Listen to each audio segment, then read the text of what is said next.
الله لا إله إلا الإله الرحمن الرحيم الملك القدوس السلام المؤمن المهيمن العزيز الجبار المتكبر الخالق البارئ المصور الغفار القهار الوهاب الرزاق الفتاح الخلاق العليم القابض الباسط القاهر المعطي الوتر السيد السميع البصير الحكم الرب اللطيف الخبير الحليم العظيم الغفور الشكور القريب الكبير الحفيظ المقيت الحسيب المبين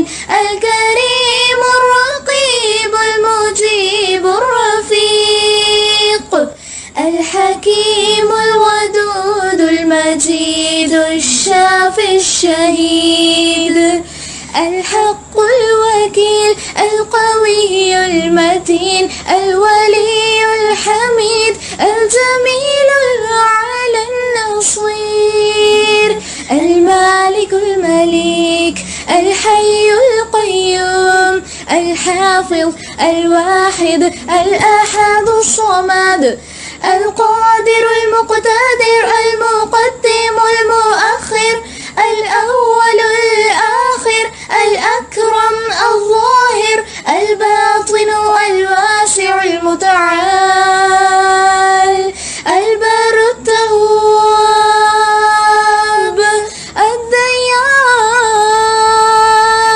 العفو الرؤوف الجواد المنان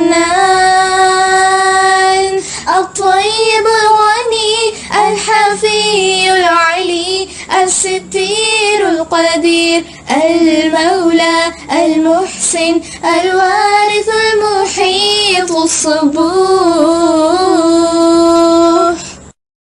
اللهم افتح علینا حکمتک وانشر علینا رحمتک یا ذا الجلال والاکرام۔ اللہ کے فضل و کرم سے ہم اسماء حسنہ پر بات کر رہے ہیں۔ آج انشاءاللہ تعالی جس اسم مبارک پر ہم بات کریں گے ان میں سے پہلا ہے الفتاح۔ اللہ تعالیٰ کا یہ مبارک نام قرآن میں صرف ایک جگہ پر آتا ہے، سورہ سبا آیت نمبر 26 میں۔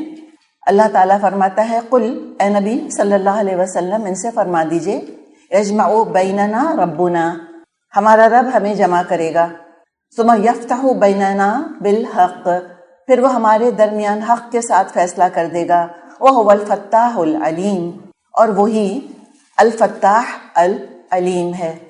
حدیث میں یہ نام ہم کو نہیں ملتا۔ الفتاح کا مادہ روٹ ورڈ فاتح ہے، اس سے کئی الفاظ ہم کو عربی زبان میں ملتے ہیں۔ مثال کے طور پہ تفتح النور، یہ نور ورڈ نہیں ہے، نور ہے۔ تفتح النور کلیوں کا چٹکنا، چٹکنا سمجھتے، بٹ کر جانا، بڈنگ آف دا فلاورز۔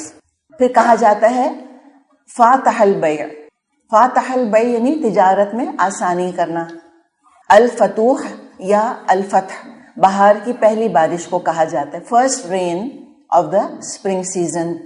الفتاح یا الفتاح حکومت کے لیے کہا جاتا ہے، کسی کے پاس پاور ہو، گورنمنٹ ہو اس کے پاس۔ المفتح خزانے کو کہتے ہیں، ٹریجر کو۔ المفتح چابی کو کہتے ہیں، کنجی، کی کو۔ استفتح الرجل کا مطلب ہوتا ہے کسی کی مدد کرنا۔ یوم الفتح قیامت کے دن کے ناموں میں سے ایک نام ہے۔ یوم القیامہ ہم جانتے ہیں قیامت کا نام ہے، تو یوم الفتح قیامت کا نام ہے۔ الفتاح کا مطلب ہوتا ہے حاکم یا فیصلہ کرنے والا۔ دعا دی جاتی ہے اور یہ استاد اپنے ہونہار شاگردوں کو دعا دیتے ہیں کہ فتح اللہ علیک، کہ اللہ تمہارے لیے کھول دے۔ مطلب کیا کہ اللہ تعالیٰ تمہیں سکھا دے، فتح اللہ علیک۔ اور کیا کھول دے؟ اس میں مفعول نہیں ہے، یعنی اللہ علم کے دروازے تمہارے لیے کھول دے، اللہ تعالیٰ عمل کی راہیں آسان کر دے، اللہ تم کو ہدایت دے، اللہ قبولیت کے دروازے کھول دے، اللہ جنت کے دروازے کھول دے، اللہ تمہارا دل اور ذہن تمہارے لیے کھول دے۔ تو لہٰذا مفعول نہیں آیا، لیکن یہ دعا پھر ہم دیکھتے ہیں اس وجہ سے بڑی وسیع ہو چکی ہے. فتح اللہ علیک. اللہ تعالیٰ الفتاح ہے، وہ ذات جس کے حکم سے کلیاں کھل کر پھول بنتی ہیں. اگر آپ کو موقع ملے آج تجربہ کیجیے گا، جا کر ایک کلی لیں آپ اور اس کو آپ کھول کر پھول بنانے کی کوشش کریں اور پھر آ کر بتائیے گا کہ آپ کی کوشش کامیاب ہوئی. تو ابھی سے ہی میں آپ کو بتا دیتی ہوں کہ نہیں کامیاب ہو سکتی. کچھ بھی ہو جائے گا، پھول نہیں بنے گا، وہ پتیاں ادھر سے ادھر ہو جائیں گی، وہ بگڑ جائے گا، وہ کلی جو ہے وہ بیکار ہو جائے گی، وہ کلی مر جائے گی، لیکن ہم اس کو پھول نہیں بنا سکتے. کوئی دنیا کی طاقت یہ کام نہیں کر سکتی، کوئی انسانی ہاتھ یہ کام نہیں کر سکتا. اور الفتاح ہی ہے جس کی اجازت سے، جس کے اذن سے کوکون کے اندر سے جو کیٹرپلر ہوتا ہے وہ تتلی بن جاتا ہے. اچھا، اس کے لیے بھی ایک بڑی دلچسپ ہم کو بات ملتی ہے. ہم جانتے ہیں کہ جو کوکون ہے اس میں سے جو تتلی کے نکلنے کا عمل ہوتا ہے وہ بڑا ٹائم کنزیومنگ ہوتا ہے، بڑا وقت طلب ہوتا ہے. تھوڑا سا کوکون کھلتا ہے اور پھر جو کیٹرپلر بٹر فلائی بن چکا ہوتا ہے پھر وہ آہستہ آہستہ اسکویز ہو کر وہ بٹر فلائی، وہ تتلی باہر نکل رہی ہوتی ہے، روٹیٹ کرتی جاتی ہے، وہ نکلتی جاتی ہے. تو لگ رہا ہوتا ہے کہ بہت اسٹرگل کرنی پڑ رہی ہے اس تتلی کو، بڑی محنت، بڑی مشقت اس کو اٹھانی پڑ رہی ہے. تو کسی نے سوچا کہ ہم تتلی کی زندگی آسان کر دیں، اس کا یہ نکلنا آسان کر دیں. تو انہوں نے کوکون کو کھول دیا. جب کوکون کو کھولا تو ایک تو آسانی تو ہو گئی، تتلی کو اتنی مشقت نہیں کرنی پڑی. لیکن جب وہ باہر آئی تتلی تو وہ اڑ نہیں پا رہی تھی اور وہ مر گئی. پھر کیوں؟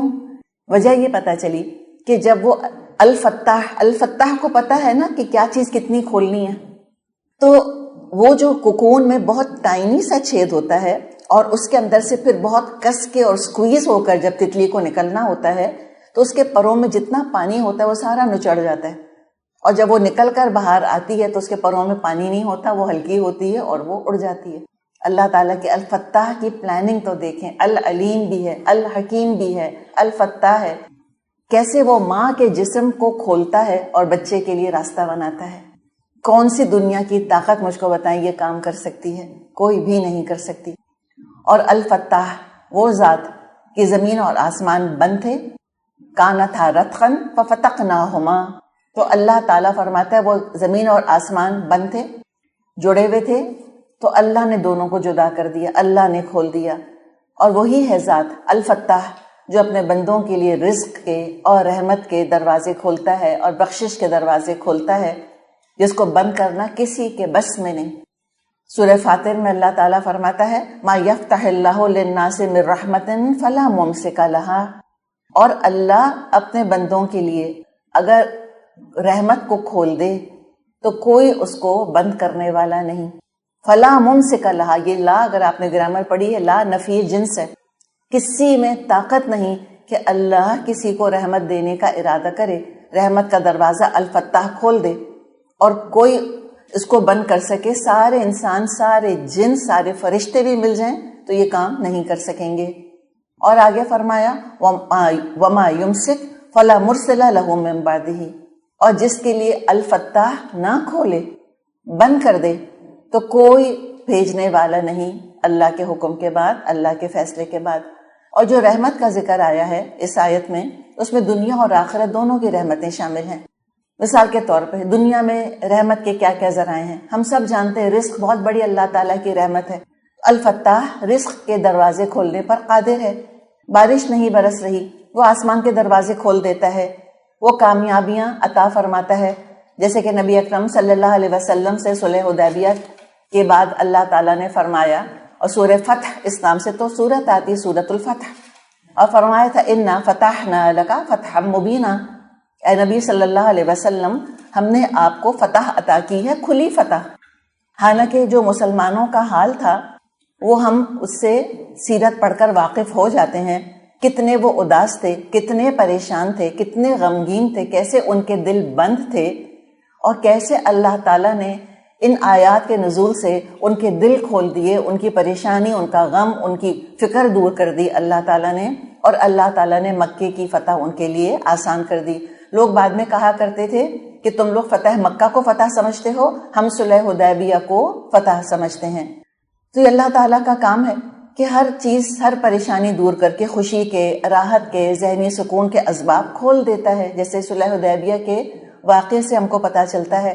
تو اگر کسی کو وہ قبض والی فیلنگ آ رہی ہے، جو ہم نے پچھلی دفعہ ڈسکس کی تھے اللہ کے نام الباسط القابض، تو ہم نے سورۃ الضحیٰ کا بھی ذکر کیا تھا، اور پھر ہم اللہ کا الفتاح نام لے کر بھی دعا کر سکتے ہیں، یا فتاح یا فتاح یا فتاح، میرا دل کھول دے، میرا غم دور کر دے، اللہ مجھ کو سکون دے دے۔ بعض دفعہ بیٹھے بیٹھا انسان کو انگزائٹی ہونے لگتی ہے، وہ جو قبض کی کیفیت ہوتی ہے نا، کہ جو کچھ ہم کر رہے ہیں اللہ قبول ہی نہیں کر رہا، اللہ تعالیٰ راضی ہے ہی نہیں، قیامت کے دن بہت رسوائی ہوگی میری، کیا ہوگا میرا معاملہ، یہ سارے انسان کو خیالات آتے رہتے ہیں، اور دل لگتا ہے بند ہو رہا ہے، اور شیطان آ کے حملے کرتا ہے کہ نیکی کرنے کا، عبادت کرنے کا فائدہ کیا، صلہ تو تم کو ملے گا نہیں، ایسے دل بند ہو جاتے۔ یہ شیطان کا کام ہے، دل میں خلل ڈالنا، خوف اور غم پیدا کرنا انسان کے اندر۔ فوراً اللہ کے نام کو پکارے، اور جب یا ہم ایڈ کر دیتے ہیں تو الف لام کو مائنس کر دیتے ہیں، یا الفتح نہیں کہیں گے ہم کبھی، یا فتح، الودود یا ودود، الرحمن یا رحمان، ایسے کہا جاتا ہے۔ مسجد میں داخل ہوتے وقت صحابہ دعا مانگا کرتے تھے، جس کی تلقین آپ صلی اللہ علیہ وسلم نے ان کو کی تھی کہ اللہم افتح لی ابواب رحمتک، اے اللہ میرے لیے رحمت کے دروازے کھول دے۔ تو مسجد کیا جگہ ہے؟ جہاں اللہ کا نام لیا جاتا ہے، جہاں اللہ کی عبادت کی جاتی ہے۔ تو جہاں بھی اللہ کا نام لیا جائے، کوئی مدرسہ، کوئی گھر، الحمدللہ ہم وہاں پر اس نیت سے جا رہے ہیں کہ اللہ کا نام لیں گے، اللہ کا ذکر کریں گے، اللہ کا کام کریں گے، اس کی عبادت کریں گے، تو اللہ تعالیٰ انشاءاللہ ہمارے دل کھول دے گا اس کے لیے۔ پھر دنیا میں کوئی مادی یا مانوی رکاوٹ آ جائے، کوئی کام پھنس جائے، تو الفتاح سے دعا کریں، اس کو دور کر دے گا انشاءاللہ تعالیٰ۔ بعض لوگ کہتے ہیں نا بندش ہو گئی ہے، سنا ہے آپ نے، کاروبار میں بندش ہو گئی ہے، تو سارے انسان اور سارے جن مل کر بھی کوئی بندش اگر ڈالنا چاہیں گے، بندش بنانا چاہیں گے، ایک دفعہ الفتاح کو پکارنا کافی ہوگا، یا فتاح، اللہ تعالیٰ کا نام لیں، یا فتاح، اللہ تعالیٰ جو رکاوٹ ہے اللہ اس کو دور کرے۔ بعض دفعہ رشتوں کے لیے لوگ کہتے ہیں کہ رکاوٹیں آ گئی ہیں، بیٹیوں کے رشتے آتے ہیں اور پھر لوگ آتے ہیں اور پھر لوٹ جاتے ہیں اور بات آگے بڑھ نہیں پاتی، اور وہم آتا ہے کس نے جادو کر دیا، کسی نے کو ٹونا کر دیا، پتہ نہیں کیا معاملہ آ گیا، تو پھر یا اللہ سے دعا کریں، یا فتاح یا فتاح یا فتاح، راستے کھول دے لوگوں کے لیے، آسانیاں پیدا فرما دے میرے لیے۔ بخاری اور مسلم میں ہم کو ایک طویل حدیث ملتی ہے جس میں 3 مسافروں کا ذکر ملتا ہے۔ وہ سفر کر رہے تھے، اچانک بارش نے ان کو آ گھیرا، انہوں نے غار میں پناہ لے لی۔ اب جب وہ غار کے اندر تھے، اتنے میں کیا ہوا کہ ایک بڑا سا پتھر کہیں سے پھسل کر آیا، جیسے ہم جانتے ہیں لینڈ سلائڈز وغیرہ ہوتی ہیں، اور اس نے آ کر غار کا دہانہ، انٹرنس ٹو دا کیو، اس کو بلاک کر دیا، پتھر نے آ کے اس کو کور کر لیا۔ تو اب انہوں نے سوچا کہ اب ہم کیا کریں، تو انہوں نے یہ کہا کہ چلیں ہم اپنا کوئی عمل یاد کرتے ہیں جو خالصتاً ہم نے اللہ کے لیے کیا تھا، اور ہم اپنے اس نیک عمل کو واسطہ وسیلہ بناتے ہیں اور اللہ تعالیٰ سے دعا کرتے ہیں کہ اللہ تعالیٰ یہ مشکل دور کر دے، اور اللہ تعالیٰ ہمارے لیے اس پتھر کو ہٹا دے اور راستہ کھول دے۔ تو ٹھیک ہے، انہوں نے پھر باری باری ذکر کرنا شروع کیا۔ پہلے نے والدین کے ساتھ نیک عمل کا حوالہ دیا۔ اب بہت اس میں ڈیٹیلز تو ہیں، فی الحال ہم اس کو ڈسکس نہیں کر رہے کہ کیسے والدین کے ساتھ نیک عمل کیا تھا۔ تو جب اس نے یہ اللہ تعالیٰ کو اس عمل کا حوالہ دیا تو غار کا دہانہ تھوڑا سا کھل گیا، پتھر تھوڑا سا سرک گیا کہ وہ آسمان دیکھنے لگ گئے، آسمان نظر آنے لگ گیا۔ دوسرے نے اپنی ناجائز خواہش اللہ کی خاطر روکنے کا ذکر کیا تو غار کچھ اور کھل گیا۔ تیسرے نے امانت اور خیر خواہی کا حوالہ دیا تو غار کا پورا منہ کھل گیا۔ الفتاح نے کھول دیا راستہ، تو پتہ چلا کہ اپنی مدد کا دروازہ اللہ ضرور ان لوگوں کے لیے کھولتا ہے تو اس کی مرضی پر چلیں اور اس کو راضی کریں۔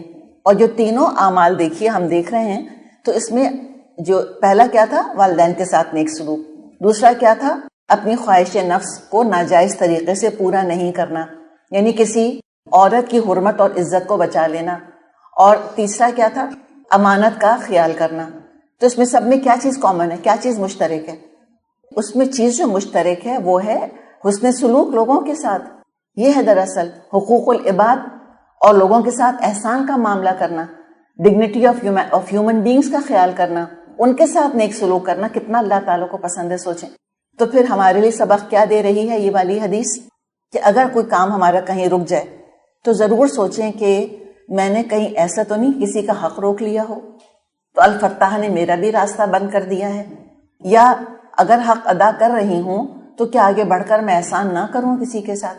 تو پھر لوگوں کے ساتھ, رشتہ داروں کے ساتھ, غیروں کے ساتھ, اپنوں کے ساتھ احسان کا معاملہ کریں.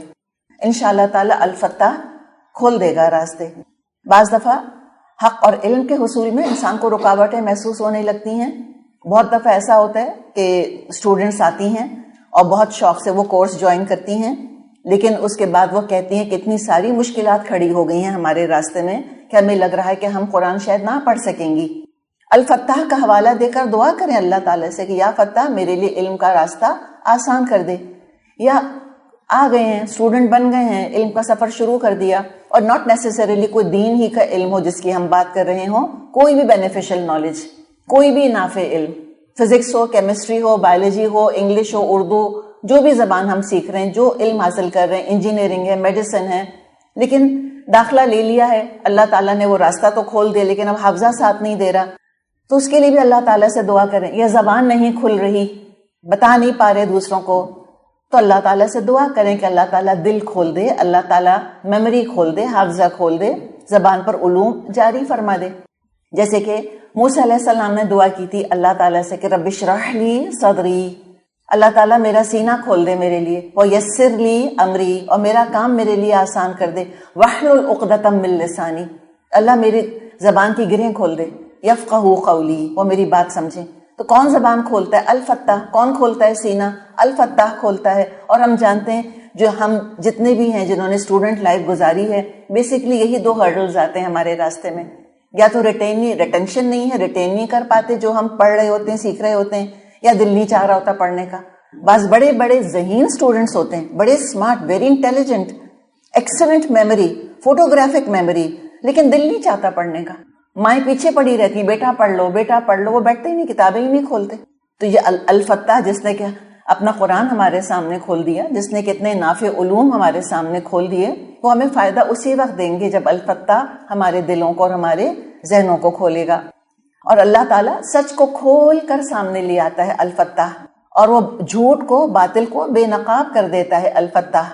جیسے ایک دعا ہمیں ملتی ہے, اللہم ارنا الحق حقا وارزقنا اتباعہ, اللہ ہمیں حق کا حق ہونا دکھا دے اور اس کا اتباع کرنے کی توفیق عطا فرما. وَأَرِنَا الْبَاطِلَ بَاطِلًا وَارْزُقْنَا اجْتِنَابَهُ, اور اللہ ہم کو باطل کا باطل ہونا دکھا دے اور اس سے بچنے کی توفیق عطا فرما. تو اللہ نے تو حق اور باطل کو واضح کر دیا ہے, کھول کر بیان کر دیا ہے. کتنی جگہ قرآن میں آیات بینات آتا ہے, روشن نشانیاں, کھلی نشانیاں, یا آیات مبینات بھی آتا ہے, روشن کرنے والی. استاد اپنے ہونہار شاگردوں کو دعا دیا کرتے تھے کہ فتح اللہ علیک, اللہ تجھ پر کھول دے. ابھی آپ کو بتایا کیا کھول دے, اوپر کا مضمون ذہن میں لیں, یہ ساری چیزیں اللہ کھول دے. کتابیں کھولیں, کتابیں کھولیں گے تو پڑھیں گے, کتابیں ہی نہیں کھولتے تو کہاں سے سیکھیں گے کچھ. فتح اللہ علیک, تو اللہ تعالیٰ علم اور معرفت کھولے. حکمت, علم کے ساتھ حکمت اللہ تعالیٰ سے مانگنی چاہیے, اور سنبھالنے والا دل اور دماغ, اور بیان کرنے والی زبان, اور علم کے لیے اللہ وقت کھول دے ہمارے لیے, وقت میں برکت عطا کر دے. الباسط کی ہم نے جب بات کی تھی کہ اللہ تعالیٰ چاہے تو وقت کو پھیلا دے, اللہ تعالیٰ وقت کھول دے, وسیع کر دے ہمارے لیے. داؤد علیہ السلام اپنے گھوڑے کی زین باندھتے باندھتے زبور کی تلاوت کر لیا کرتے تھے. اور الفتاح کی اگر ہمیں شان دیکھنی ہے تو اللہ کا کام کر کے دیکھیں, اور پھر دیکھیں کتنی اللہ تعالیٰ برکت عطا فرماتا ہے وقت میں. اور اللہ تعالیٰ ان تمام علوم کو اپنے قرب کا ذریعہ بنا دے, قرب الہی کا ذریعہ بن جائیں تمام علوم ہمارے لیے, عزت اور کامرانی, اور اللہ تعالیٰ ہمیں کامیابی کے موقع دے. تو الفتاح سے مانگے کہ اللہ تعالیٰ تیرے پاس قبولیت چاہیے اور دنیا میں مقبولیت بھی چاہیے, اس لیے کہ اچھے کام کرنے والوں کا اچھا کام اگر محدود رہ جائے گا اور کسی کو پتہ ہی نہیں چلے گا تو پھر لوگ تو فائدہ حاصل نہیں کر سکیں گے, ہم اپنے لیے صدقہ جاریہ بنا نہیں سکیں گے. بعض دفعہ ریا کا خوف ہمیں اتنا ہوتا ہے کہ ہم چاہتے ہیں ہمارا اچھا کام کسی کو پتہ نہ چلے, لیکن اگر تمام انبیاء اور رسولوں کی نیکیاں اور صحابہ کی اور بزرگوں کی نیکیاں اگر ایک راز ہی رہ جاتی, اللہ اور اس بندے کے درمیان. ابراہیم علیہ السلام کی ساری زندگی، چاہے ہم کہیں ابراہیم علیہ السلام کی ساری زندگی یا ہم کہیں ابراہیم علیہ السلام کی نیکیاں، بات ایک ہی ہے، اس لیے کہ ان کی ساری زندگی کنٹینیول نیکی تھی. تو ہمارے لیے رول ماڈل کہاں سے آتا؟ پھر ہم کس کو دیکھ کر انسپائر ہوتے؟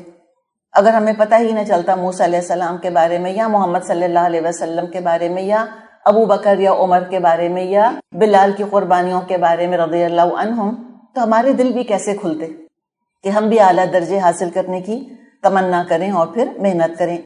تو لہٰذا دونوں چیزیں مانگنی چاہیے کہ اللہ اپنے پاس تو قبولیت کے دروازے کھول دے اور اللہ دنیا میں مقبول کر دے. کس چیز کو مقبول کر دے؟ اس کام کو، جو کام کیا جا رہا ہے، جو علم نشر کیا جا رہا ہے، اللہ تعالیٰ اس کو پھیلا دے.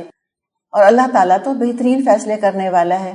الفتاح، جہاں رحمت کے دروازے کھولنے پر قادر ہے وہاں عذاب کے دروازے بھی وہی کھولتا ہے. الفتاح. قوم نوح کے ساتھ یہی معاملہ ہوا. جب نوح علیہ السلام کی دعوت کو قوم ٹھکرائی گئی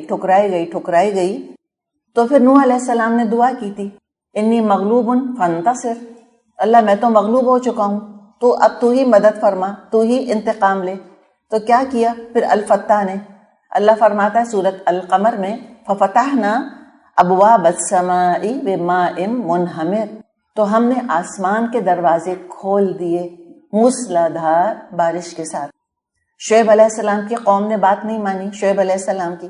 آخرکار انہوں نے اللہ ہی سے دعا کی، الفتاح سے دعا کی، ربنا افتح بیننا و بین قومنا بالحق، اللہ اب تو ہمارے اور ہماری قوم کے درمیان فیصلہ کر دے حق کے ساتھ. وانت خیر الفاتحین، اور اللہ تو ہی بہترین فیصلہ فرمانے والا ہے. تو فتح کا مطلب کیا ہے؟ کھولنا، جو ہم نے ڈسکس کیا. دوسرا فیصلہ کرنا. اور جب اللہ تعالیٰ الفتاح جب کافروں کے لیے عدل کا دروازہ کھول دیتا ہے تو پھر الفتاح اپنے فضل کا اور رحمت کا دروازہ بند کر دیتا ہے. تو اللہ تعالیٰ سے ہمیں ہمیشہ رحمت کے دروازوں کی اور اللہ کے رحم کی دعا کرنی چاہیے. اب ہم دیکھتے ہیں کہ الفتاح اور ہمارا عمل، اس میں کیا چیز کامن ہے؟ چیز یہ ہے کہ الفتاح، اس کے پاس ہر چیز کے خزانے ہیں، اس کے دروازے ہمیشہ کھلے ہیں. اسی کی طرف رجوع کریں اور اسی سے مانگیں، اس کی رحمت سے کبھی مایوس مت ہوں. ہم سنتے رہتے ہیں کہ مہنگائی کی وجہ سے یا غذا کی کمی یا غربت کی وجہ سے کسی نے خودکشی کر لی اور اپنے گھر والوں کو بھی مار ڈالا. سنا ہوگا آپ نے. الفتاح کی رحمت سے کیسے مایوس ہو گیا کوئی؟ اور یہ فاقہ، یہ کون سی کوئی نئی چیز ہے جو دنیا والوں پر پڑی ہے؟ انبیاء پر فاقے آئے ہیں. آپ صلی اللہ علیہ وسلم نے 2 پتھر باندھے ہیں اپنے پیٹ کے اوپر. بعض دفعہ پورا دن، بعض دفعہ 2 دن گزر جاتے تھے، 3 دن گزر جاتے تھے، کچھ کھانے کو نہیں ملتا تھا سوائے چند کھجوروں وغیرہ کی. تو الباسط سے مانگیں. یاد ہے ہم نے پچھلی دفعہ بھی الباسط کی بات کی تھی. ہو سکتا ہے وہ ایک کھجور کے اندر ہی توانائی ڈال دے. تو یہ کیسے کوئی اللہ کی رحمت سے مایوس ہو کر اور وہ اپنی جان خود لے سکتا ہے؟ کبھی اللہ نہ کرے کہ ہم کبھی اس قسم کا کوئی گناہ کا کام کریں. اس کے دروازے کھلے ہیں. ہاں، اب اس کی اپنی حکمت ہے کہ وہ کب کس کے لیے کتنا رزق نازل فرماتا ہے. تو اللہ کی رحمت سے کبھی مایوس نہیں ہونا چاہیے اور نہ کبھی مستقبل کے بارے میں بری پیشن گوئیاں کرنے والوں کی باتوں سے متاثر ہونا چاہیے. کسی کو نہیں پتا کل کیا ہونے والا ہے، اللہ ہی جانتا ہے.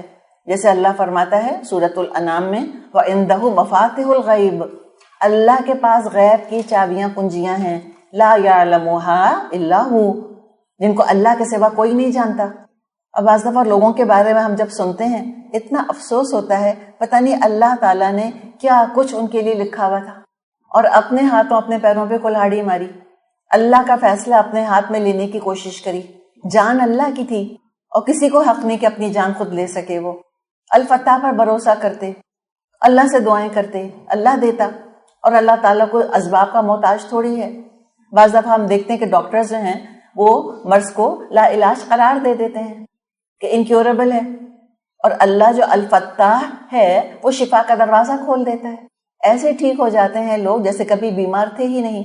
لوگ معاش کی جدوجہد میں تھکنے لگتے ہیں، نا امید ہونے لگتے ہیں. الفتاح رزق کے ذرائع کھول دیتا ہے. دل ہدایت قبول کرنے کے یا محبت کرنے کے قابل لگتا ہے کہ نہیں ہے، جیسے اللہ دل کھول دیتا ہے. بس ضرورت کس بات کی ہے کہ ہم کھلے دل سے الفتاح کی طرف رجوع کرنے کی عادت ڈال دیں. بس جو مشکل آئے، چاہے کوئی کتنی بڑی امپاسبلٹی کیوں نہ محسوس ہو رہی ہو، الفتاح سے دعا کریں. سب کچھ وہ کر سکتا ہے. ایک بزرگ تھے احمد بن ابی غالب، 6 صدی ہجری کے بزرگ ہیں رحمت اللہ علیہ. لوگ ان کے پاس آ کر ان سے دعا کرنے کے لیے کہا کرتے تھے.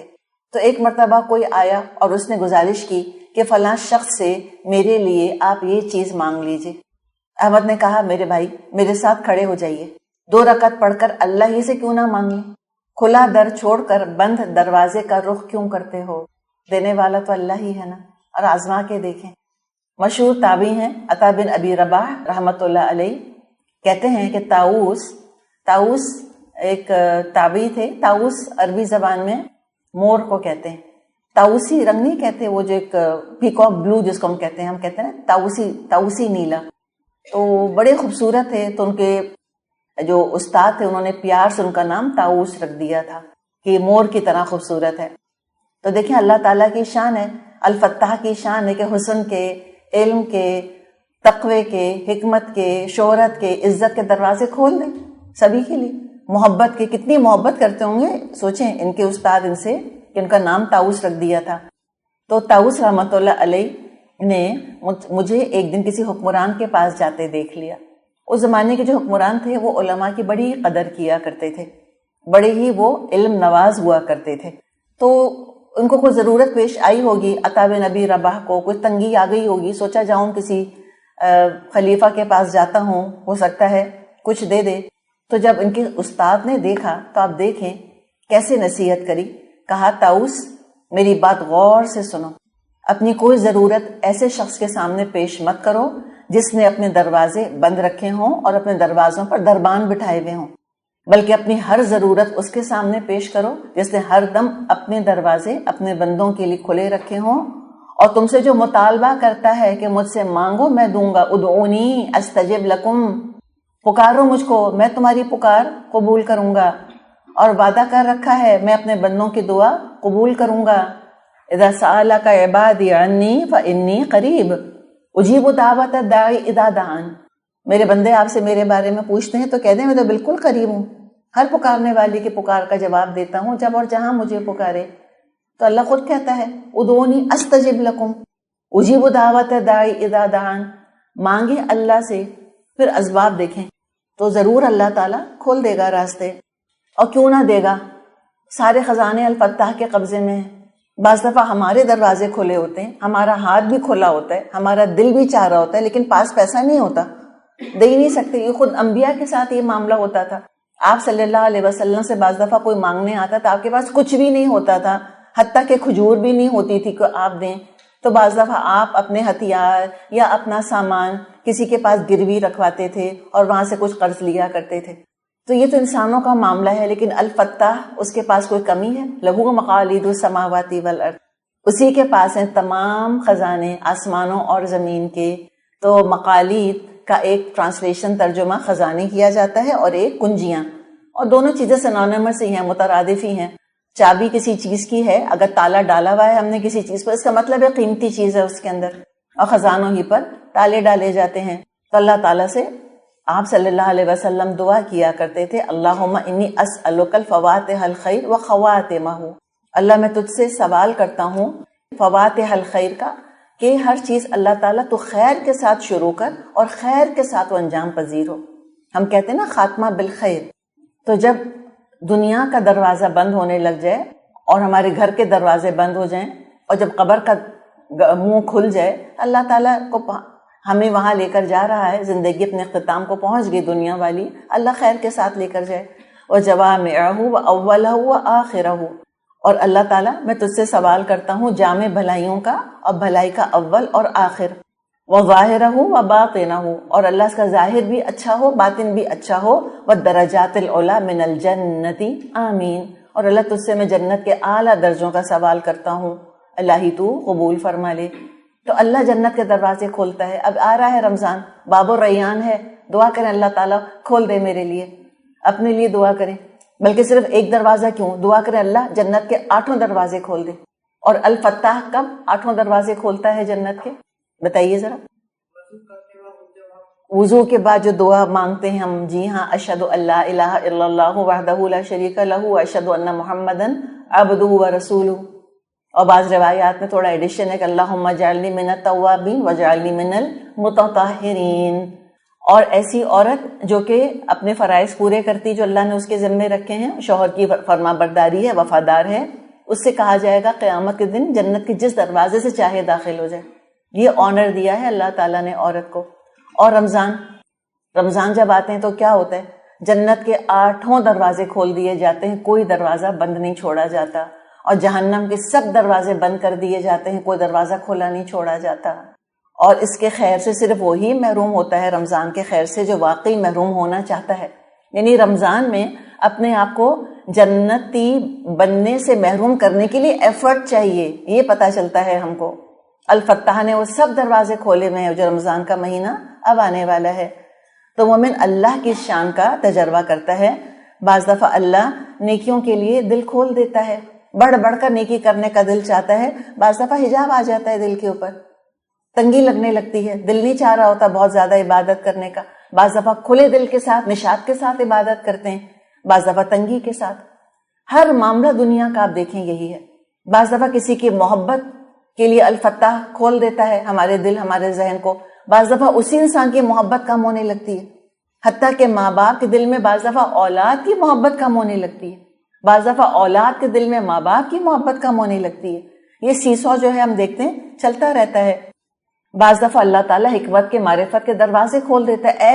ایسے بعض دفعہ تو حکمت کے موتی مل رہے ہوتے ہیں انسان کو کہ خود انسان اللہ کا شکر ادا کرتا ہے. اور بعض دفعہ دل بالکل لگتا ہے جیسے کہ بند ہو چکا. کچھ بھی معاملہ ہو بس مانگنا اللہ ہی سے ہے، اسی سے مانگ. الفتاح وہی ہے، وہی ہر چیز کو کھولنے والا ہے. اب اگلے نام کی طرف آتے ہیں، الرفیق. صحیح بخاری اور مسلم میں عائشہ رضی اللہ عنہا سے حدیث ہم کو ملتی ہے. رسول اللہ صلی اللہ علیہ وسلم نے فرمایا، یا عائشہ، اے عائشہ، ان اللہ رفیق، اللہ رفیق ہے. یحب الرفق، اللہ کو رفق پسند ہے. کیا مطلب؟ نرمی پسند ہے. اور یعطی علی الرفق، اللہ تعالیٰ نرمی پر وہ کچھ دیتا ہے، ما لا یعطی علی العنف، جو تنگی سختی پر نہیں دیتا. نرمی پر وہ کچھ دیتا ہے جو سختی کرنے والوں کو نہیں دیتا. وما لا یعطی علی ما سواہ، اور اللہ تعالیٰ نرمی کرنے والے کو وہ کچھ دیتا ہے جو اس کے سوا کسی کو نہیں دیتا. یہ ہے رفق کے فائدے. تو رفق، را فا قاف، اس کا مطلب ہوتا ہے مہربانی کرنا، نرمی کرنا. رفیق ساتھی کے لیے بھی آتا ہے. مرفق کوہنیوں کو کہا جاتا ہے. تو یہ کوہنیاں کیا ہوتی ہیں کہ جب انسان تھک جاتا ہے، ایسے بیٹھے بیٹھے اگر ہم تھک جاتے ہیں تو بعض دفعہ جو کوہنیاں رکھ کر ہم آرام کر لیتے ہیں، یا بعض دفعہ لوگ پیچھے کونی رکھ کے ٹیک لگا لیتے ہیں کونیوں کے اوپر، اس لیے ان کو مرفق کہا جاتا ہے. اس لیے کہ وہ آرام مہیا کر رہی ہوتی ہیں، سہارا دے رہی ہوتی ہیں. رفیق کو بھی رفیق اس لیے کہتے ہیں کہ وہ سہارا دیتا ہے، ساتھی ہوتا ہے. جب آپ صلی اللہ علیہ وسلم دنیا سے رخصت ہو رہے تھے تو جو آخری کلمات آپ نے ادا فرمائے تھے وہ تھے، اللہم اغفر لی وارحمنی، اللہ مجھے معاف کر دے، مجھ پہ رحم فرما. والحقنی بالرفیق الاعلی، اور مجھ کو الرفیق الاعلی کے ساتھ ملا دے. یعنی اللہ. کون تھا رفیق آپ کا؟ اللہ. مسلم میں حدیث ہے، آپ صلی اللہ علیہ وسلم نے فرمایا، ان الرفق لا یکون فی شیء، کسی چیز جس میں کہ نرمی ہوتی ہے کیا کرتی ہے؟ الا زانہ، مگر یہ کہ اس کو زینت دے دیتی ہے. نرمی شکلوں کو ہی دیکھ لیں، ہم حسن کا کوئی اور معیار بنائے ہوئے ہوتے ہیں کہ ناک ایسی ہونی چاہیے اور ہونٹ اتنے ہونے چاہیے اور آنکھیں ایک دوسرے سے اتنی دور ہونی چاہیے. ایک معیار آپ کو پتہ ہے بنا ہوا ہے دنیا میں. آپ دیکھیں کہ یہ سارے کیلکولیشنز پورے ہو رہے ہیں، تب بھی بعض شکلیں اچھی نہیں لگتی. ہارڈ بوائلڈ ایگز نہیں تو ابلا ہوا چھلا ہوا انڈا ہوتا ہے، اتنی سختی ہوتی ہے بعض دفعہ ان کے اوپر، تو سختی کی وجہ سے وہ شکلیں اچھی نہیں لگتی. اور بعض دفعہ بڑی معمولی سی شکلیں ہوتی ہیں ہمارے معیار کے مطابق، وہ اس اعداد و شمار پر پوری نہیں اتر رہی ہوتی جو لوگوں نے بنائے ہوئے ہیں، لیکن ایک عجیب طرح کی نرمی ہوتی ہے ان کے اوپر، ایک سافٹنس ہوتی ہے، ایک سویٹنس ہوتی ہے، انسنس، معصومیت ہوتی ہے، وہ کتنی اچھی لگتی ہے. یہی بات آپ نے فرمائی ہے کہ ان الرفق لا یکون فی شیء الا زانہ، کہ یقیناً رفق، نرمی نہیں ہوتی کسی بھی چیز میں، مگر وہ کیا کرتی ہے، اس چیز کو زینت دے دیتی ہے. یعنی جب مراد یہ ہے کہ نرمی زینت دے دیتی ہے. وَلَا يُنزَعُ مِن شَيْءٍ إِلَّا شَانَهُ، اور نرمی جس چیز سے نکال لی جاتی ہے اس کو بگاڑ دیتی ہے. اور بتائیں ہم نے کیا اپنے لیے معیار بنایا ہوا ہے؟ ہم نے معیار یہ بنایا ہوا ہے کہ جب تک ہم بہت سختی نہیں کریں گے کام نہیں ہو سکے گا. لیکن ہو سکتا ہے کہ عارضی طور پہ وہ کام ہو جائے، لیکن اس کے بعد ان دا لانگ رن اس کام کے اندر بگاڑ پیدا ہو جائے، دل پھٹ جائیں، نفرتیں پیدا ہو جائیں. تو ایک چھوٹے سے کام کے لیے دلوں کو پھاڑ دیا، کیا فائدہ ہوا؟ تو رفق کا مطلب ہوتا ہے نرمی، سافٹنس، سہولت، ایز. یعنی یہ سختی کا اور دشواری کا اپوزٹ ہے. پھر ٹھہراؤ کے معنوں میں بھی لفظ آتا ہے، یعنی جلد بازی کا الٹ ہے یہ. الرفق دوسروں کو خیر اور نفع پہنچانے کا ارادہ، رفق. ایک مطلب یہ بھی ہے دوسروں کو نفع اور خیر پہنچائے انسان. آپ صلی اللہ علیہ وسلم نے فرمایا، متفقن علیہ حدیث ہے، ان اللہ رفیق، یقیناً اللہ رفیق ہے. یحب الرفق، اللہ تعالیٰ کو نرمی بہت پسند ہے. فی الامر کلہ، ہر معاملے میں اللہ تعالیٰ کو نرمی بہت پسند ہے. اور اللہ کا یہ نام رفیق قرآن میں نہیں آتا، ہمیں حدیث میں ملتا ہے. تو اللہ تعالیٰ الرفیق ہے، یعنی کہ اللہ کو نرمی بہت پسند ہے. آپ اللہ کے نام دیکھیں، ان سب میں آپ کو رحمت اور نرمی ملے گی، تقریباً سارے ناموں کے اندر. اور دوسرے جیسے ہم نے بات کی کہ رفق کا مطلب کیا ہوتا ہے، ٹھہراؤ. الرفق ٹھہراؤ، جلد بازی نہیں کرتا اللہ تعالیٰ. اس نے ساری کی ساری شریعت آنن فانن ایک ہی دفعہ میں نہیں نازل کر دی، تھوڑی تھوڑی کر کے نازل فرمائی. تدریج کو اللہ پسند کرتا ہے. کیوں؟ اس لیے کہ اس میں آسانی ہے، لوگوں کے لیے سہولت ہے. اللہ الرفیق ہے، تھوڑی تھوڑی شریعت اس نے نازل کری تاکہ لوگوں کے لیے آسانی ہو. بیک وقت آنن فانن ساری شریعت اللہ آنے واحد میں نازل فرما دیتا، لوگ گھبرا اٹھتے، عمل کرنا دشوار ہو جاتا ان کے لیے. روزے فرض کرنے میں بھی اللہ نے یہی تدریج اختیار کری، نرمی. شراب اور ربا حرام کرنے میں بھی تدریج سے کام لیا، رفق سے کام لیا. سختی نہیں کرنا چاہتا وہ. سورہ بقرہ جہاں رمضان کا ذکر آتا ہے، اللہ تعالیٰ وہاں فرماتا ہے آیت 185 میں، یرید اللہ بکم اليسر، اللہ تمہارے لیے آسانی چاہتا ہے. ولا یرید بکم العسر، اور تمہارے لیے تنگی نہیں چاہتا. الرفیق ہے نا، اس لیے آزما کے دیکھیں. حتیٰ کہ نافرمانوں کے معاملے میں بھی اللہ تعالیٰ الرفیق ہے. فٹ فٹ فوراً عذاب نہیں دے دیتا ان کو. سورہ کہف میں اللہ تعالیٰ فرماتا ہے، لو یؤاخذہم بما کسبوا، اگر وہ ان کو پکڑے ان کے برے اعمال کے سبب، لعجل لہم العذاب، تو عذاب جلدی بھیج دے ان کے اوپر، ان کافروں کے اوپر. لیکن کیا ہے، بل لہم موعد لن یجدوا من دونہ موئلا، لیکن بات یہ کہ اللہ تعالیٰ نے ان کے لیے ایک وقت مقرر کیا ہوا ہے، وہاں سے وہ ٹل نہیں سکیں گے. وہ وقت آ جائے گا پھر اللہ پکڑ لے گا. اور یہ الرفیق کا رفق ہے، یہ اس کی نرمی ہے، یہ کشادگی اور سہولت ہے، اس کی آسانی ہے کہ دین میں اس نے تنگی اور سختی نہیں رکھی. وما جعل علیکم فی الدین من حرج، اللہ نے تمہارے دین میں تنگی نہیں رکھی. الدین یسر، الرفیق کا بھیجا ہوا دین ہے. کیسے لوگ کہتے ہیں کہ دین سخت ہے ہمارا، اسلام بہت تنگ ہے؟ کیسے ہو سکتا ہے؟ امپاسبل ہے، بہت آسان ہے الحمدللہ. اور یہ ایک پرماننٹ رول ہے، یرید اللہ بکم اليسر ولا یرید بکم العسر، جو آپ کو ابھی بتایا. اور یہ کہ وما جعل علیکم فی الدین من حرج، اللہ نے تمہارے دین میں کوئی تنگی نہیں رکھی. تو اب اس رفق کا آغاز کس سے کرنا چاہیے، ہمیں بتائیے ذرا. کس کے ساتھ ہم نرمی کا، کشادگی کا، سہولت کا آغاز کریں؟ فرمائیے جی. گھر والوں سے پہلے کس کا حق بنتا ہے؟ اپنے ساتھ نرمی کریں، اپنے ساتھ. بعض نے کہا ہے کہ اپنا تزکیہ کرتے وقت ذرا محتاط رہنا چاہیے. اتنی زیادہ سختی نہ کرو کہ پھر اپنی اصلاح سے مایوس ہو کر بیٹھ جاؤ. اس لیے کہ ہم جانتے ہیں، ہم تزکیہ کرنے کے لیے کھڑے ہوتے ہیں تو ارادہ تو کر لیتے ہیں، لیکن یہ غلطی بار بار کرتے ہیں. پتہ ہے نا ہم سب کو غیبت نہیں کرنی چاہیے، لیکن ٹائم لگتا ہے، بریک لگتے زبان کو. اگر فوراً ہی اپنے ساتھ سختی کا معاملہ کریں گے تو اپنی اصلاح سے مایوس ہو جائیں گے کہ نہیں، مجھ سے تو عادت چھوٹتی ہی نہیں ہے. تو علماء کہتے ہیں کہ اپنے ساتھ نرمی کرو، اپنے تزکیے میں خاص طور پہ. نمبر 2، نفلی عبادات میں جتنی طاقت ہے، جتنی ہمت ہے، اتنا ہی کرنا چاہیے. تھوڑا کرنا اور مسلسل کرنا بہتر ہے بجائے کہ بڑی بڑی مشکل عبادات شروع کر دیں اور کچھ عرصے بعد چھوڑ کر بیٹھ جائیں، یا یہ کہ پھر وہ بوجھل لگنے لگ جائیں. اور یہ خود ہمیں صحابہ میں یہ بات ملتی ہے. عبداللہ بن عمرو بن عاص رضی اللہ عنہما بہت زاہد اور عابد صحابی تھے، مزاج ان کا بڑا ہی زاہدانہ تھا. نبی اکرم صلی اللہ علیہ وسلم سے آ کر کہا کہ میں تو ان کا طریقہ یہ تھا کہ ہر روز روزہ رکھا کرتے تھے، ایوری ڈے فاسٹنگ. تو آپ کو جب پتا چلا تو آپ نے کہا لا تفعل، مت کر ایسے. سم و افطر، روزہ بھی رکھ اور افطار بھی کر، یعنی نفلی روزوں میں.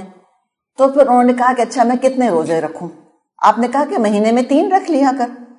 کہا کہ اس سے زیادہ کی طاقت ہے میرے اندر. تو پھر آپ نے اور بڑھائے. انہوں نے کہا مجھ میں اور زیادہ کی طاقت ہے، پھر آپ نے اور بڑھائے. پھر کہا کہ نہیں اس سے بھی زیادہ میں تو رکھ سکتا ہوں. آپ نے کہا پھر ٹھیک ہے، پھر ایک دن روزہ رکھ، ایک دن روزہ چھوڑ دے، صوم داؤدی جن کو کہا جاتا ہے.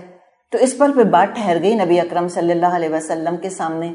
پھر جب عبداللہ بن عمرو بن عاص بڑی عمر کو پہنچے، بوڑھے ہو گئے، تب پچھتایا کرتے تھے کہ کاش میں نے نبی اکرم صلی اللہ علیہ وسلم کی بات اس وقت مان لی ہوتی، ان کا مشورہ میں نے مان لیا ہوتا، تو آج میں اتنی مشقت میں اپنے آپ کو نہ ڈال رہا ہوتا. اس لیے کہ دیکھیں نا، حالات صحت ایک جیسے تو نہیں رہتے. اچھا، اب صحابہ کا معاملہ بھی ہمیں پتہ چلتا ہے. ایک دفعہ نبی اکرم صلی اللہ علیہ وسلم کے سامنے بیٹھ کر، آمنے سامنے بیٹھ کے جس بات کا کمٹمنٹ کر لیتے تھے، مرتے دم تک اس پہ قائم رہنا چاہتے تھے. پھر اپنے لیے وہ گنجائش نہیں لیتے تھے کہ ہاں جب جوان تھا، جب میں نے یہ کمٹمنٹ کیا تب تو میں 70 سال کا ہو گیا، اب مجھ پہ اپلائی نہیں ہوتی یہ بات. سوچے اتنے پکے تھے اپنے کمٹمنٹ کے. وہ جب میں نے اللہ کے رسول کے سامنے یہ بات کہہ دی تھی کہ ایک دن روزہ رکھوں گا، ایک دن چھوڑوں گا، اب مرتے دم تک مجھ کو یہی کام کرنا ہے. لیکن پچھتاتے تھے کہ میں نے وہ نرمی لے لی ہوتی، وہ سہولت. آپ نے کتنی آسانی بتائی تھی نا. کیا بتایا تھا آپ نے؟ مہینے کے 3 اور ایک روزے کا ثواب 10 روزوں کے برابر. اللہ تعالیٰ ایک نیکی کا اجر 10 کے برابر دیتا ہے. تو 3 روزوں کا مطلب ہے پورے مہینے کے روزوں کا اجر. صائم الدہر بن گئے، سارے سال روزے رکھو. اور شوال کے روزوں کا ہم جانتے ہیں کہ 6 روزوں کا کتنا اجر ہے. تو الحمدللہ. تو یہ ہے دراصل معاملہ جو ہمیں کرنا چاہیے. الرفیق ہے، وہ نرمی چاہتا ہے. اتنی زیادہ مشکل عبادات میں اپنے آپ کو ملوث نہ کریں کہ جن کو برقرار رکھنا مشکل ہو جائے. اور پھر جیسے بھی الحمدللہ خود آپ نے کہا خاندان والوں کے ساتھ رفق کا معاملہ، جیسے کہ اللہ تعالیٰ نے مردوں کو خاص طور پہ خطاب کر کے کہا ہے بیویوں کے بارے میں، وَعَاشِرُوهُنَّ بِالْمَعْرُوفِ، بیویوں کے ساتھ بہترین طریقے کے ساتھ تم گزر بسر کرو. تو یہ معروف کیا ہے؟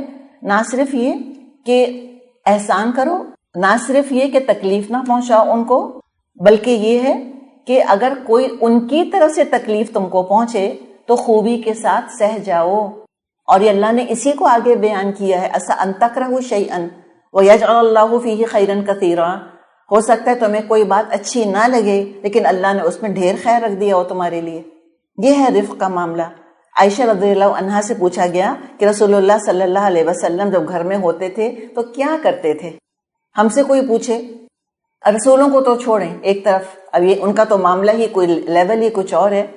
ایک ہم کہیں کہ مولوی صاحب گھر میں کیا کریں گے؟ مولوی صاحب کی بیوی سے ہم نے پوچھا، آپ کے خیال میں جواب کیا ہوگا؟ سارے گھر والوں کو درس دیتے رہتے ہوں گے، نماز کا کہتے رہتے ہوں گے، ڈانٹ ڈپٹ ہوتی رہتی ہوگی کہ تم نے نماز نہیں پڑھی ہو، تم نے پردہ ٹھیک نہیں کیا. نہیں، عائشہ نے فرمایا کہ جب آپ صلی اللہ علیہ وسلم ہمارے درمیان ہوتے تھے، کان فی محنت اہلہ، اپنے گھر والوں کے کام میں لگے رہتے تھے. کوئی سودا لے آتے تھے، اپنا جوتا خود ہی ٹھیک کر لیتے تھے، اپنے کپڑے میں پیبند خود ہی لگا لیتے تھے. یہ ہے رفق.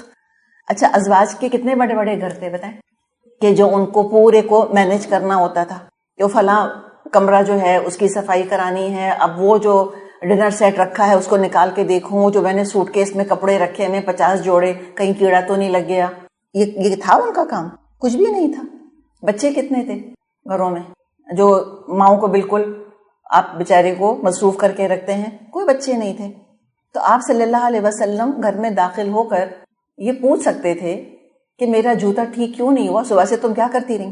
کہہ سکتے تھے نا، کبھی نہیں کہا. اور آپ کی کتنی مصروفیت تھی نبی اکرم صلی اللہ علیہ وسلم کی. سارے جہاں کا درد ہمارے جگر میں ہے. کوئی مصروفیت تھی آپ کی، اس میں برکت دیکھی. یہ ہے نا اللہ تعالیٰ الواسع الباسط. یہ گنجائش پیدا کرنے والا. ابھی ہم نے اللہ کا جو نام دیکھا الحمدللہ کیسے اللہ تعالیٰ کھول دیتا ہے. الفتاح.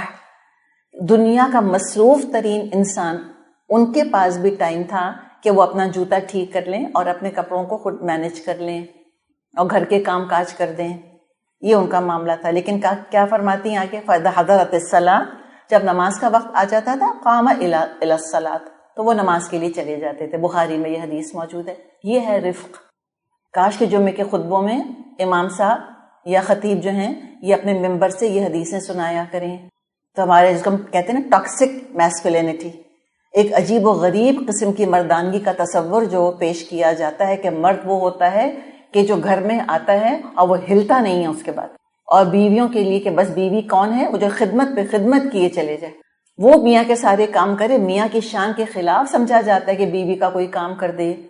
تھک گئی تو ٹانگیں دبا دے اس کی، کبھی سر اس کا دبا دے. نہیں، یہ تو ہم سوچتے ہی نہیں ہیں. تو پھر یہ رفق کہاں سے آیا؟ پھر یہ سنتیں کدھر ہیں؟ اللہ تعالیٰ کو رفق پسند ہے. اور سوچو اس بیوی کا دل کتنا خوش ہوگا جب وہ یہ دیکھے کہ شوہر بھی اس کے ساتھ کام میں شامل ہو جاتا ہے. آپ گھر میں جھاڑو تک لگا لیا کرتے تھے، نبی اکرم صلی اللہ علیہ وسلم.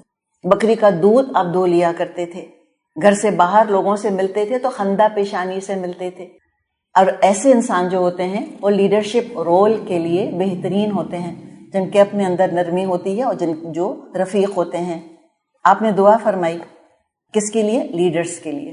جو بھی کسی جگہ کیا انتظام سنبھالے ہوئے ہیں، الرٹ ہونا بہت ضروری ہے، ان کا ٹیلنٹڈ ہونا ضروری ہے، سب کچھ اپنی جگہ. لیکن اہم ترین کوالٹی اگر ٹیم کو جوڑ کے رکھنا ہے وہ رفق ہے. تو یہ صحیح مسلم میں دعا ہے. آپ نے دعا کی تھی اللہم من ولی من امر امتی شیئن، اللہ جو میری امت کے کسی معاملے کا امیر بنے، یعنی اس کے ہاتھ میں اقتدار ہو، فشق علیہم، اور پھر ان کی بہت سختی کرے ان کے اوپر، فشقق علیہ، اللہ تو بھی سختی کر اس کے اوپر. ومن ولی من امر امتی شیئن، اور جو میرے امت کے کسی معاملے کا ذمہ دار بنے، فرفق بہم، اور نرمی کا معاملہ کرے ان کے ساتھ، فرفق بہی، اللہ تو بھی نرمی کا معاملہ کر اس کے ساتھ. کتنی خوبصورت دعا ہے. تو اپنے گھروں میں جو ہمارے کام کرنے والے ہیں، اور ہم جانتے ہیں جو تھرڈ ورلڈ کنٹریز ہیں، یہاں یہ ہمارا ڈومیسٹک سٹاف ہوتا ہے، کچھ نہ کچھ تو ہوتا ہے، اور ہم کتنی سختی کرتے ہیں، کتنی زیادہ.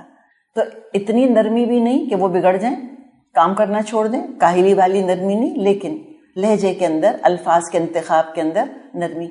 تو ایسا اخلاق اپنا لیں گے، اللہ رسول کی اطاعت کرتے رہیں گے، تو انشاءاللہ جنت میں بہترین رفیقوں کے پاس ٹھکانہ پا لیں گے. جیسے کہ اللہ تعالیٰ فرماتا ہے سورہ نساء میں، من یطع اللہ ورسولہ، جو اللہ اور اس کے رسول کی اطاعت کرے گا تو کیا ہوگا؟ فاولئک مع الذین انعم اللہ علیہم، تو وہ ان کے ساتھ ہوگا جن پر کہ اللہ نے انعام کیا، من النبیین والصدیقین والشہداء والصالحین، وہ ہوگا انبیاء اور صدیقین اور شہداء اور صالحین کے ساتھ. اور وہ کیا ہیں؟ وحسن اولئک رفیقا، اور وہ بہترین رفیق ہیں. کتنے اچھے وہ رفیق ہیں. اللہ تعالی ہم کو ان کی رفاقت نصیب فرمائے، اور اللہ تعالی ہمیں حکمت عطا فرمائے کہ ہم اپنا کام بھی بہت اعلیٰ درجے سے کروا سکیں، اعلیٰ درجے کا اعلیٰ اسٹینڈرڈ کا کام کروا سکیں، لیکن نرمی کے ساتھ، رفق کے ساتھ. چلیے جی، اقول قولی ھذا واستغفر اللہ لی ولکم ولسائر المسلمین والمسلمات